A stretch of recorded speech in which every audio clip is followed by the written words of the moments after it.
You don't know Mycoplasma laboratorium, and you won't know new bugs, new organisms that have been created out of synthetic biology because they have no pedigree. They come from nowhere. This is novel genetic material that you have put together. You don't know how it will interact with the environment. You don't know what damage it can do or not do to human health. You have no idea how to control this thing should it run away. So if you have biowarfare with anthrax, you know what to do with it. But should you have biowarfare or an accidental release with an organism like that, you would be delivered.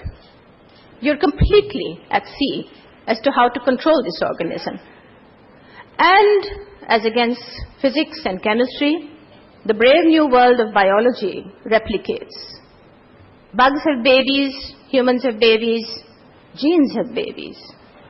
It replicates. If you put a transformer out here or a glass out there, it will sit there for the next 3,000 years. It will not have babies. If you put a cell culture out there, it will proliferate, spill out of that culture, and go places. Therefore, when you're tinkering with biology, then the hubris of man must step back a bit. It's been famously said that the 21st century will be the century of biology. It will. All the breakthroughs are going to happen in this field. This is the field out of which you're going to get transformative technologies. Transformative because they will transform the way we live, the way we eat our food, the way our drugs are delivered to us, the way our environment will be transformative. So what do we do when we confront this? Do we step back and say no science, no technology? Of course not. How can that be anyone's thesis? But I think that after we finish destroying the planet to the extent that we have learnt lessons. And I think we need to make a distinction between science and its application in the form of technology. The difference is human greed.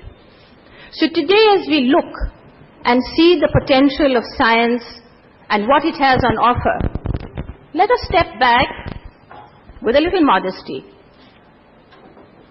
Let us agree that it is sufficient to optimize profits, not necessarily to maximize them. Nature is a very, very tolerant and benign presence. You lean on her, you hurt her a bit, she takes it. You cut down trees, if you don't bug her too much, trees will come back. Biodiversity is not going to get slaughtered if you just lean on nature a bit. But if you push her, if you knock off the entire forest, if you release uncontrolled bugs, if you destroy the climate, if you ravage the biodiversity, then nature will hit back. And we need to remember that. We need to remember, do I have time? I think. Yeah. That nature will give you leeway, but she will hit back. So what are the lessons for the application of science? We should certainly forge ahead, but there are 3 words I'd like to leave you with. Ethics, regulation, and precaution. There's a whole field of bioethics that is developing, not as fast as it should, but it's there. And it is scientists who have laid certain restraints on themselves. When genetic engineering started, the Asilomar conference in '75, when the scientists got together and said, this technology can go places we don't want it to go, so we must exercise control. We have control and bans and self-imposed bans on human cloning, on human germline therapy, on human embryonic stem cell. So it's not as though scientists don't think about it.